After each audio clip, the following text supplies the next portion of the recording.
একটা নীরবে নিভৃতে অন্যতম যে বড় সংকট ঘটে, অনেকে হয়তো দেখে না, বোঝে না বা বুঝেও না বোঝার ভান করে, সেটি হলো পরিবেশ বিধ্বংসী অবস্থা। যার জন্য আমরা অনেকদিন ধরে বলে আসছি যে প্রকৃত উন্নয়ন হচ্ছে কিনা অন্তত পক্ষে আমরা দুইটা মানদণ্ড বিবেচনা করব। একটা হচ্ছে তার সামাজিক প্রভাব কি, পরিবেশগত প্রভাব। আমি বেশি ব্যাখ্যার দরকার নাই, নিশ্চয়ই আমরা বুঝে নিয়েছি। তার মানে আমরা বলবো উন্নয়ন মানে পরিবেশ বিধ্বংসী ঘটনা থাকলে ওইটাকে আমরা উন্নয়ন বলবো না, কারণ তার ফেসলা দিতে হয়। আপনারা জানেন, আপনারা দেখবেন প্রতি বছরে বিশ্বের বিভিন্ন দেশ তারা একটা সভায় মিলিত হয় এবং সেখানে দুনিয়াটা ধ্বংস হয়ে যাচ্ছে, যার জন্য পুনরুদ্ধারে কি করতে হবে এইসব আলাপ আলোচনা করে, কিন্তু তলের ফুটা বন্ধ করার কাজটা কিন্তু তারা করে না। আমি দেখছি অনেকদিন ধরে গ্রিন ভয়েস পরিবেশবাদী যুব সংগঠন সেই কাজটি করে আসছেন। আমরা আমাদের দেশে দেখছি জনগণের একটা সাধারণ জায়গা হচ্ছে উন্মুক্ত মাঠ। আমরা দেখছি এই মাঠকে দখল করা হয়, তথাকথিত উন্নয়ন নামে এখানে স্থাপনা তৈরি করা হয়। কারণ দখল করতে করতে নদী নালা খাল বিলের পরে মাঠ, অথবা আগে মাঠ তারপরে নদী নালা খাল বিল। সুতরাং এটা রক্ষা করা খুবই জরুরি, নতুন করে বলার অপেক্ষা রাখে না। আমার সেই বক্তব্য হলো, এটুক তো না হয় আমরা বুঝলাম।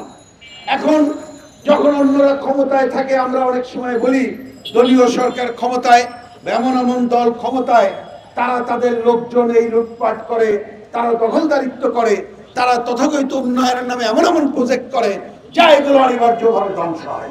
বৃহত্তর পরিবেশবাদী যুব সংগঠন গ্রিন ভয়েসের পক্ষ থেকে উন্মুক্ত মাঠ, উন্মুক্ত স্থান, খেলার মাঠ এবং জলাধার সংরক্ষণ যে আইন 2000 রয়েছে, সেটা যে আইনে পরিণত হয়েছে, সেই আইনের পরিপ্রেক্ষিতে বাংলাদেশের সকল মাঠ, পার্ক, উদ্যানগুলোকে যেন উন্মুক্ত রাখা হয়, জনসাধারণ যেন খুলে রাখা হয় এবং সেটাকে খেলার এবং চলাচলের উপযুক্ত পরিবেশ থাকে। সেজন্য আমরা দীর্ঘ প্রায় 20 বছর ধরে আন্দোলন সংগ্রাম পরিচালনা করে আসছি।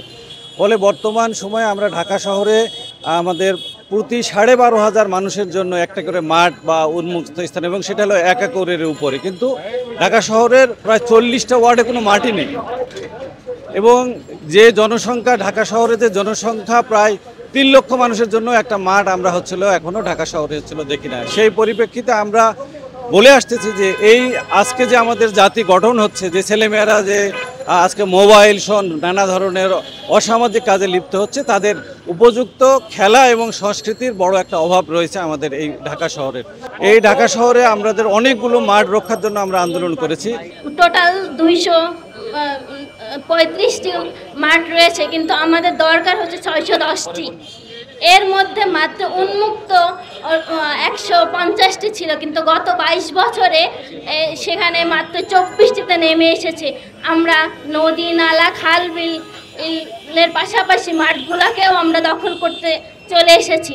আমরা চাই সেগুলোকে সবার জন্য উন্মুক্ত করতে এবং সার্বিক উন্নয়নের জন্য এবং শিশুদের এবং বয়স্কদের মানসিক বিকাশ এবং সুস্থতার জন্য সেগুলাকে উন্মুক্ত করার জন্য জোর দাবি জানাচ্ছি।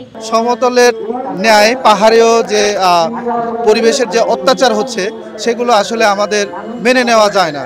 কারণ হচ্ছে পাহাড়ে যেরকম বৃক্ষ নিধন হচ্ছে, পাথর উত্তোলন হচ্ছে, নদী দখল দূষণ হয়ে যাচ্ছে, সেগুলো যদি আমরা প্রশাসনের দিক দিয়ে যদি জোরালোভাবে যদি নিয়ন্ত্রণ করতে পারি, তাহলে আমরা আগামীর ভবিষ্যৎ বা আগামীর তরুণ প্রজন্মকে একটি সুন্দর বাংলাদেশ উপহার দিতে পারবো।